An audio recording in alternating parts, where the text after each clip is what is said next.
Hi everyone, it's Margaret Manning here, and welcome to Mornings with 60 and Me.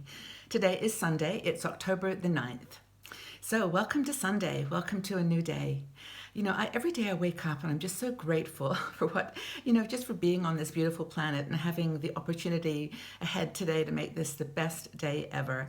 We have a blogger on 60 and Me. Her name is Sherry Bronson. Sherry lives in Bali, and I met her when I was there a few months ago. And I looked on her Facebook this morning and she said something like, well, I see you're all waking up to another beautiful day on the planet. Aren't we the lucky ones? And I just thought that is such a great way to think about that first moment when you open your eyes and think, oh, just so blessed, to have this opportunity. So let's make the best of it. And I am starting my day with my cup of tea. I've got a cup of hibiscus tea today. It's hibiscus and rosehip. And it's really, really beautiful. It's like a dark red color, which is keeping with my autumnal theme. I just think that these deep, dark colors of autumn are wonderful. So that's my start to the day. So hope you've got a cup of tea. Get settled and just relax. Now, I wanted to do a couple of things. First of all, I completely forgot that yesterday was Thanksgiving Day in Canada. So happy Thanksgiving to all of our Canadian sisters. And it's considered a long weekend, so I hope that you're still celebrating today. So that's Thanksgiving in Canada. And then we've got Thanksgiving in the States a little bit later on in the month. Now, the other thing about this weekend is it's Columbus Day in the States. So you have a long weekend too. So no excuse to stay home and just do nothing. Get out there and enjoy the weekend. I know there's activities all over the place. So hope you have a great Sunday. That's the first thing. Now, and I'm sending hugs to all our women in that eastern coast of the United States, because you have survived one of the most really dangerous and heavy storms in the history, in the last 10 years.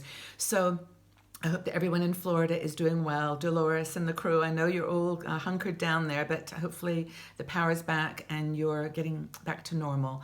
Now, the real impact of this storm is just beginning to be realized as it's moved up the eastern coast. It made landfall in, where did it make? It was in McClellanville, South Carolina. That's where it actually hit land. It had been running along the coast the rest of the time. But the devastation is just incredible. I saw some pictures of St. Augustine.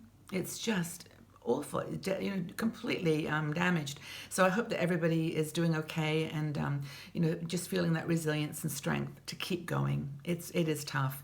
But in Haiti, the damage has been just horrendous.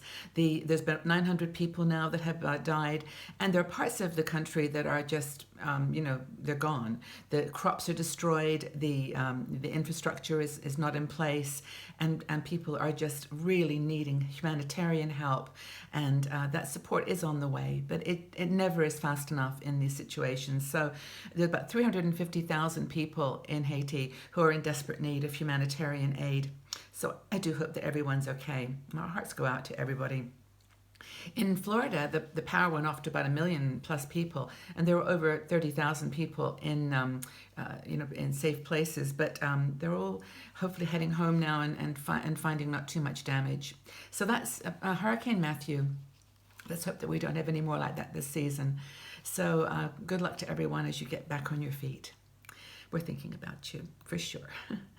So a couple of things of other parts of the world. In Morocco, there was an election over the weekend, and we mentioned it yesterday, but it was between the two main parties, the Islamic PJD party and then a more conservative government monarchy-supported one called the PAM. Now, the PJD did win the majority of seats in the parliament yesterday. They did best, but they still are going to need to form a coalition government. Morocco is one of those very pivotal countries in that part of the world. So hopefully everything will work out and everybody will be represented and the voices will be heard. But the turnout was really low. It's under 50%, so that doesn't bode well. But anyway, the PJD is claiming victory, and they're about now to start governing in Morocco. Now, in Georgia, an ex-Russian state, they had elections yesterday as well too. Haven't got the results on that one, but there's two main parties. They're both very pro-Western. There's the Georgian Dream Party and the United National Movement. And they both want to become part of the EU. So they're very Western in their approach, but we'll see who wins there. These states that were ex-communist states are really forging ahead and doing some pretty interesting things. So let's hope the best for Georgia.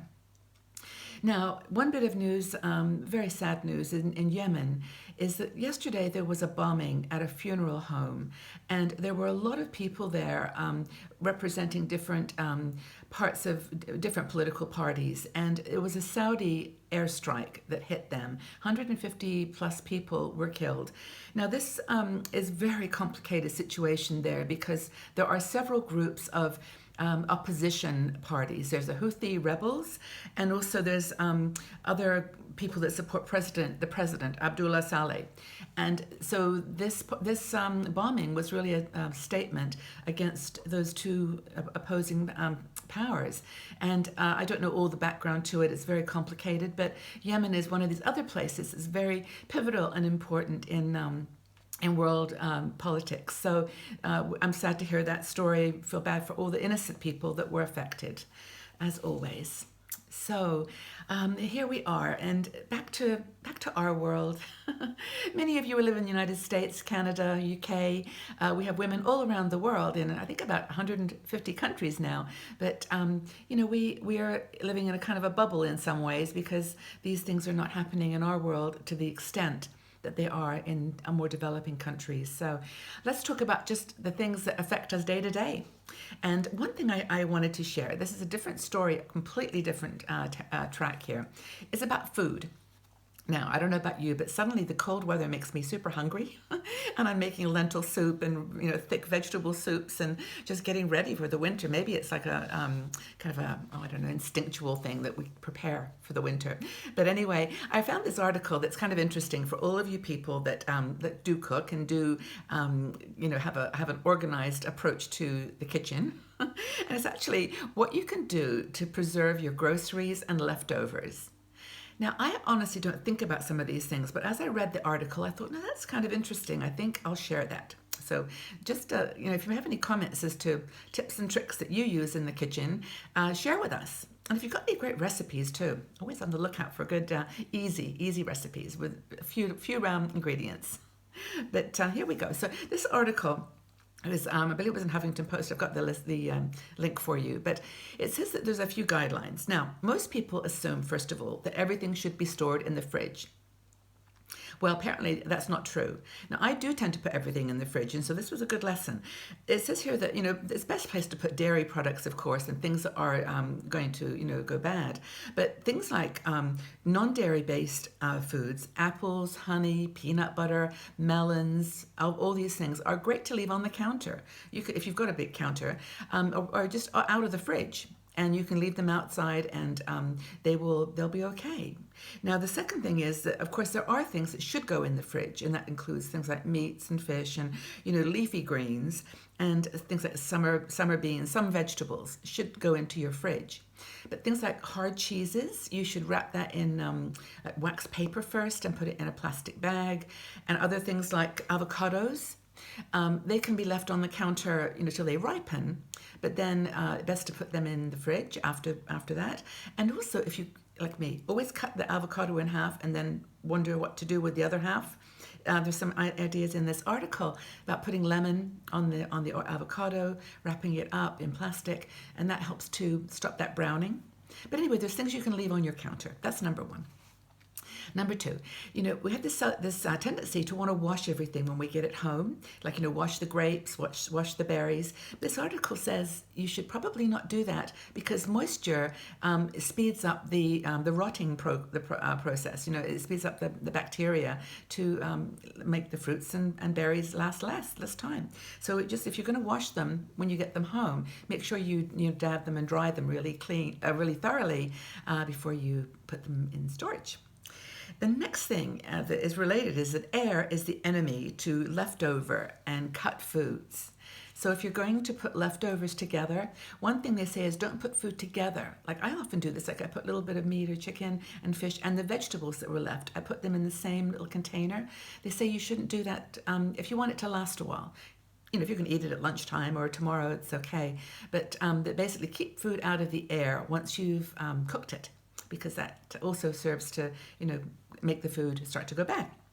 And the next thing, of course, is that there's a couple more ideas they give, but the bottom line is that we waste so much food that if we could just get control of the amounts of food that we buy, we wouldn't have any waste. So we would not have to keep worrying about how to store it. And it turns out, the number was astounding to me, that the average family throws away groceries worth about $2,000 a year. I know in France they've just passed a really interesting law which says that you can't throw away old food. The restaurants have to donate it to homeless shelters and other places that need it. But the point is that in Europe we tend to shop in small quantities. Don't have any Costco's here or any big shopping. Well, we have some, but people tend to buy small amounts. So you waste less. And that actually is, in their opinion, the number one thing you can do to prevent waste and spoilage. Is just start, and the other thing you can do too is start freezing things. So make some soup and then immediately as you've cooked it, put it in the freezer, put some in the freezer, and just make sure that you don't leave it in the air too long. So I thought that was kind of interesting. There was one other thing here. I just got to make sure I get all the 5. I think there were 5 really good ones. Oh yes, of course, buy in season. Buy local. That's another way that you can avoid waste, because when you go to a market, things are fresh and they are going to last longer. Now, here's a statistic that I don't even know if I believe it, but it's in the article and they say research has shown this, that the average supermarket apple has been it's actually been off the tree for 6 to 12 months. This seems incredible to me, but they say that this is what happens. The food is, it's picked, it's processed, it's put it into dry storage, and then it's sent to the supermarkets. And an apple can have been in the process of being packaged and stored for 6 months. Now, if you go to the markets, they've just picked them off the tree. So the nutrition's all in there. They're really, really fresh. And we have a little market down the way from where I live. And yesterday I was there and I bought some Macintosh apples. I swear I haven't had a Macintosh apple for, 50 years. When I was a kid in Canada, we used to eat them all the time. But it just goes to show that the local markets, they just have beautiful, interesting, fresh fruit. So if you can, shop local, shop fresh. So that's my little cooking segment for today. I don't think I've done one of those ever, so I hope you enjoyed it. And I just wanted to go to the next thing, which was a promise I made yesterday to continue our little article on what women over 60 need to have in their life or know in their life. This is a really thoughtful article. I've read 10 each day, so if you want to go back and read the others, they're in previous days. But these are the last 10 I'll mention. I think if you've got all these covered, you're on your way to a lighter life with less complexity. So here's what the last 10 things that you should have or know in your life. So you are to, number 1, not sweat the small stuff. I think we're getting better at this, just to keep things in perspective. To have no guilt days in jammies whenever you want. Maybe it's today. Stay in your pajamas all day. Belief in and support of a cause higher than yourself. Number 4, fearlessness. Number 5, 8 hours of sleep on a regular basis. Next one is that beauty is not a one-size-fits-all question. And the next one is that you have a favorite recipe. And back to food. And if you have a favorite recipe, please take the opportunity to leave a little note in the section below. I'd love to see what you're cooking this Sunday. That would be wonderful. So that's another little group of things that you should know and have in your life after 60. All right. So just to close here, thanks again for being here. It's wonderful to know that you're out there sitting on your sofa in your garden, having a cup of tea and just sharing this time with me, with 60 and me. And I really do appreciate your support. And tell your friends, 60andme.com/mornings. That's the place to go and sign up to get the news first. All right, so one final point here, which, I love to do these crazy days, but today is Curious Events Day. So this is the day where you celebrate something that you're curious about. Like, for example, does the Loch Ness Monster exist? Or how do they make those crop circles? Or just anything that you're curious about, that you just have just a curiosity. Now, you can celebrate the day, of course, by pondering on these weird and wonderful activities or things that you don't understand. The website, there's websites everywhere talking about your thing that you're interested in. So go check it out. Make it a day for lifelong learning. But today's Curious Events Day, so just celebrate something that you're curious about. That's today. Oh yes, the winner of our DVD. This is great. I wanted to show you our gentle DVD yoga DVD video. These are a set of two, and we chose one person yesterday to receive this set, and her name was Maria Augusta Silva. So Maria, congratulations. I hope you enjoy the practice, and thank you all for your comments and your feedback. Also from your poems. People love poems. Thank you for that. But Maria, congratulations on getting this lovely DVD set. Hope that you enjoy it. Thanks again. Congratulations. Okay, so I have got a little prize set for today. Now, I'm keeping with this theme of red and autumnal colors. So I've got a beautiful scarf. I know you all love these bohemian scarves, so I have one more here that I'd love to give to someone in our community. This is a gift for someone. It's actually one of those very long scarves. It's longer than it is wide, and it's also it's almost like a sarong, so you could wear it in the summer too. So, if you would love to have this beautiful gift, just put your details in the section below. Leave a comment about anything that you desire, and I'll choose one name randomly and get this off in the mail to you. So, hope you love these colors. I love these colors. I think they're just beautiful. So, that's our little gift for today. Now, I'd like to ask you a question to just leave you with to think about, and that is, we'd like to get to know everyone in this community a little bit better.